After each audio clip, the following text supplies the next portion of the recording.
अगर मार्क्स ने कहा धर्म एक अफीम है जो गरीबों को पिला दी जाती है, एकै मोरो राम नाम धन एकै मोरी आशा।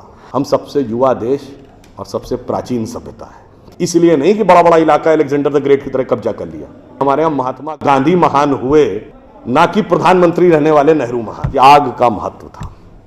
हम आपसे पूछें, दो राजा बताइए जो सबसे बड़े महान माने गए भारतीय संस्कृति में, राजा राम और राजा हरिश्चंद्र। दोनों इसलिए कि त्याग किया, इसलिए नहीं कि बड़ा बड़ा इलाका अलेक्जेंडर द ग्रेट की तरह कब्जा कर लिया।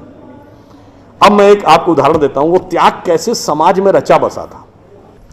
संत कबीर जुलाहा थे, आज की परिभाषा के अनुसार ओबीसी।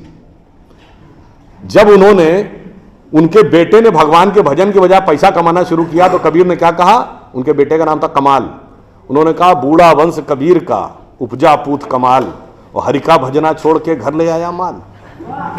यानी उन्होंने उसको डिस्कार्ड किया। आप त्याग में रह के दिखाएंगे। अब आप आइए, मीराबाई राज परिवार की थी आज के हिसाब से, फॉरवर्ड। और उन्होंने क्या कहा? पायो जी मैंने राम रतन धन पायो, और जन्म जन्म की पूंजी पाई बाकी सबे लुटायो। हमारे पूज्य संतों में से एक हुए संत रविदास, काशी के रहने वाले थे। उनके पास भगवान राम की एक मूर्ति थी। काशी नरेश उनके पास गए, कहा जाता था इतनी सिद्ध मूर्ति है, आप कृपया इसे मुझे दे दीजिए। ऐसी मूर्ति राजा के पास होनी चाहिए राजभवन में, ना कि इस पे मैं इस मूर्ति के वेट का 10 गुना सोना आपको दे दूंगा। उन्होंने मना कर दिया। उन्होंने कहा जी इसके वेट का 100 गुना सोना दे दूंगा। उन्होंने मना कर दिया।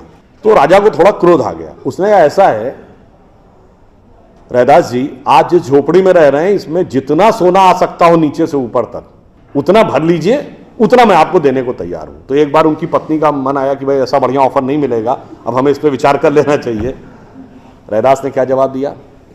एकै मोरो राम नाम धन एकै मोरी आशा, ऊ धन आई है ई चले जाइए, ना चाहे भगत रैदासा। मना कर दिया। रैदास जी क्या थे? वो जूते बनाते थे, आज की परिभाषा के अनुसार दलित थे।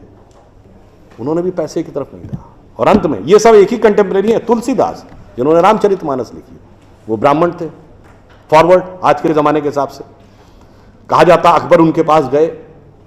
अकबर ने कहा कि आप हमारे दरबार में आकर स्थान ग्रहण करिए, हम आपको 60,000 की मनसबदारी देंगे। उस जमाने में मनसबदारी एक रैंक होती थी। तो जैसे 40,000 की मनसबदारी वॉज मैक्सिमम, 60,000 का मतलब हुआ कि राजा के बाद सबसे बड़ा स्टेटस आपका होगा।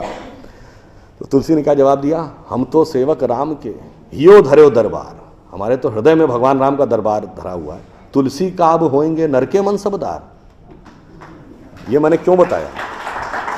जो बातें ये अर्बन नक्सलिस्ट समझाते हैं कि शोषण किया गया, कैपिटलिज्म किया गया, अगर मार्क्स ने कहा धर्म एक अफीम है जो गरीबों को पिला दी जाती है ताकि अमीर उस पर हुकूमत करता रहे, पर यहां ऐसा नहीं था। मैंने दिखाया समाज का निचला वर्ग हो, मध्यम वर्ग हो, उच्च वर्ग हो, राज करने वाला वर्ग हो, सबने कहा जो त्याग करेगा वो महान होगा। इसीलिए हमारे यहां महात्मा गांधी महान हुए, ना कि प्रधानमंत्री रहने वाले नेहरू महान। जैसा भी नलपत जी ने कहा ना कि भाई people like us we are in minority. हम देश दुनिया के सबसे युवा देश हैं, यह सत्य है, मगर यह अर्ध सत्य है। हम सबसे युवा देश और सबसे प्राचीन सभ्यता है। We are the youngest nation and the oldest civilisation.